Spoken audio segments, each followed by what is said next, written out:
Ladies and gentlemen, good evening and welcome back to our channel once again. And it is my hope and prayer that the video is going to find you guys in good health. Personally, I am fine, as you can see. Kisumu is fantastic. And maybe you could also let me know where you're watching the video from. The county or the country, in case you are out of the Republic. Ladies and gentlemen, William Samoei Arap Ruto, the President of the Republic of Kenya, today embarked on a 3-day tour of Nyanza, Luo Nyanza to be precise. William Ruto was in Migori County today, and later in the evening, the president arrived in Kisumu. William Ruto was well received in Migori, and I really wanted to see how William Ruto was going to be received in Kisumu. And Kisumu was actually massive. And I asked myself two simple questions. Why would the residents of Nyanza turn out in large numbers to receive William Ruto the way they did? Because remember, we had the Gen Z protest just the other day. And from the Gen Z's protest, it was very clear that majority of Kenyans, including these sides of the world, were very angry and bitter with William Samoei Arap Ruto. Why would they receive William Ruto the way they did?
Why do you think the residents of Kisumu received William Ruto the way they did?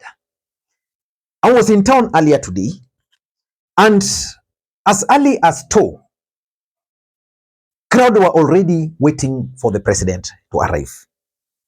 And I asked myself several questions. Actually, 2 questions. The first question I asked myself, why would they receive William Ruto like this when, number one, the residents of Kisumu never voted for William Ruto in 2013. They strongly believe that their victory was stolen. What has changed? Of course, you all know that I've always maintained on this platform that politics has only 2 constants: interest and betrayal. So maybe the interest of the Luo nation is currently converging with those of William Ruto. So I ask myself that question, why? They never voted for this government. If anything, William Ruto's government has actually done nothing to the people of Nyanza. Let me just get something here. Let me just get for you something here. What William Ruto is. I can't seem to get it, but I promise to bring it back.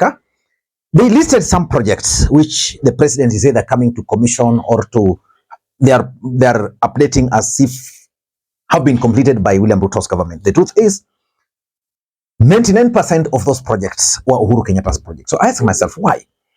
The second question I ask myself is, why would they receive William Ruto the way they did, when just a few months ago, the residents of Kondele, for example, the residents of Manyatta and Nyalenda, for example, were really maimed by the police during Azimio protest. You remember when you were running the hashtag Luo Lives Matter, they were really maimed. But the truth is, William Ruto was well received. What I'm not so sure about is whether it's cosmetic or whether William Ruto has now managed to persuade the residents of the Luo Nation that is now a good man. So in this video, I want to reveal to you guys why William Ruto was received the way he was received today. But before we do that, for those who are watching this channel for the first time, please take a second or two, click the subscribe button so that next time we produce a video like this, YouTube will automatically notify you. And to the subscribers, I want to continue thanking you guys for your continued support. Because without that support, this channel cannot be where it is. Ladies and gentlemen, without any further ado, allow me to dive in. But again, before I dive in, allow me to also take just this opportunity to introduce you guys to LemFi. LemFi is a mobile money app for users in the UK, Canada, and the United States of America to send money back to Kenya. They offer the best exchange rates, and the money will be delivered instantly into Mpesa account, Airtel Money account, and of course, if you want, directly into your bank account. You can use the link in the pinned comment to download the app. Ladies and gentlemen, I want to be very brief. Why do you think William Ruto was received the way he was received today? Number one, I want to attribute it to the broad-based government. For those who've been following the politics of the Republic of Kenya, William Ruto and Raila Odinga entered into some kind of working relationship, what they are calling broad-based government. And William Ruto incorporated ODM experts, 4 of them, into his cabinet. Joho, Oparanya, of course they don't come from Nyanza, but from Nyanza, he incorporated Opiwandai as the cabinet secretary for energy. And then John Mbadi as the minister for finance. John Mbadi is the first Luo, of course it's not a Luo, it's a Suba, but a Luo, first Luo to be appointed to that position. Those appointments by Ruto actually worked magic. That's when now Kenyans, Luos started thinking, okay, kumbe it can happen. Then William Ruto went and appointed Dorcas Oduor as the DPP. Again, another big appointment. That's something which no Luo has ever held. And William Ruto has done a few other things. For example, the principal secretary for interior is also a Luo. So the Luos are now feeling that when Raila Odinga entered into handshake with Uhuru Kenyatta, of course Uhuru Kenyatta tried to bring projects in Luo Nation, which is a fact, but Luos never felt part of that government. Now they're feeling that they're now part of the government. So that's the first reason why they turned up the way they turned up. Number two, I'm also convinced that William Ruto is also trying so hard to win the support of the Luo Nation in 2027. I was talking to someone today and he told me that William Ruto understands that the mountain might not vote for him. So William Ruto is crafting a kind of Western alliance strategy. And his main target is the Luo Nation.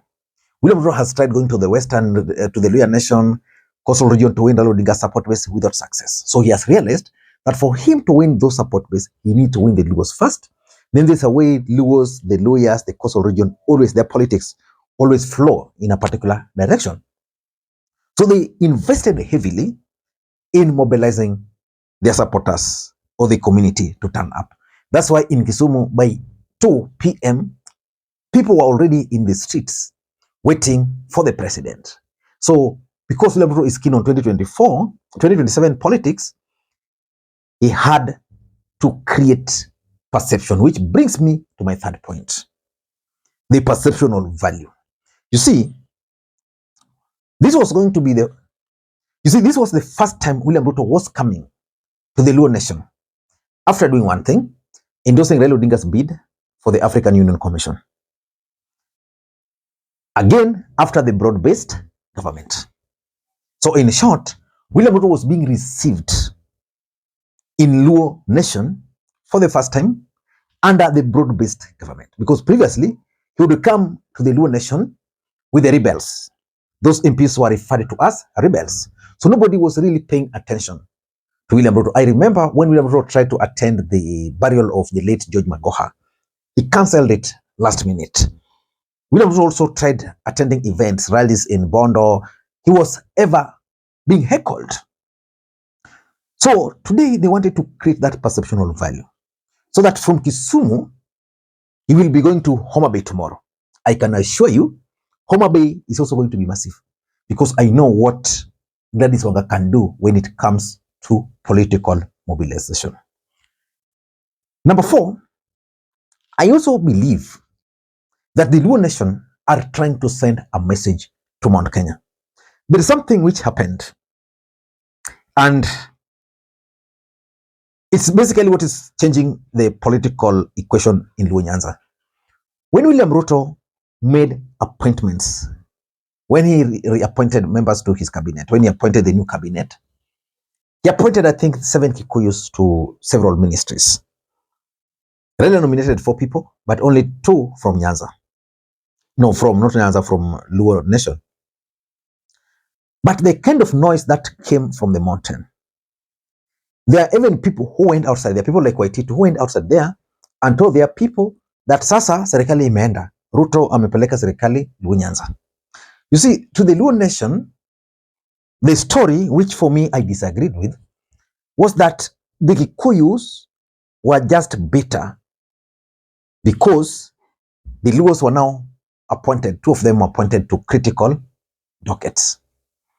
I don't agree with that kind of politics, because I know for sure that the fact that Mbadi is a minister, Wanda is a minister, or the fact that Rigathi is a deputy president, who is a minister, might not help us directly, or even as a community. It helps them individually or Kenya at large. But that at that point, the Luo Nation started thinking, okay, so these guys, this is their problem.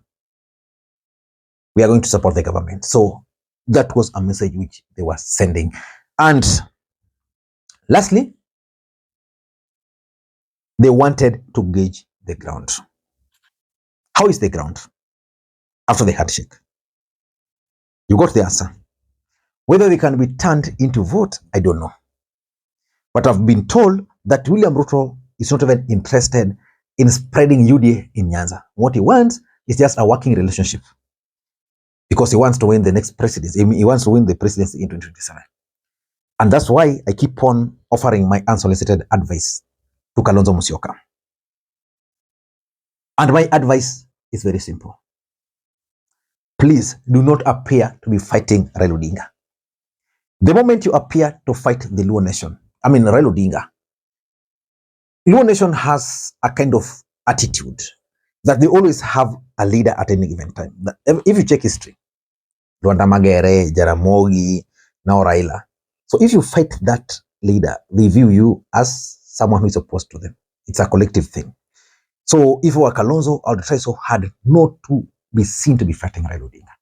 Then win the support. Because the truth is, as much as William Ruto was received the way he was received in Kisumu, there were still mamas. There were mamas. Even if you followed the events in Migori, people turned up in large numbers, but you could tell from the crowd, they were not very happy. They were not very happy because probably no projects, Kenyans are suffering, our people were maimed, a lot of things. I don't know what to think, but that mistake. Until next time, this is Lee Makwiny. Bye-bye.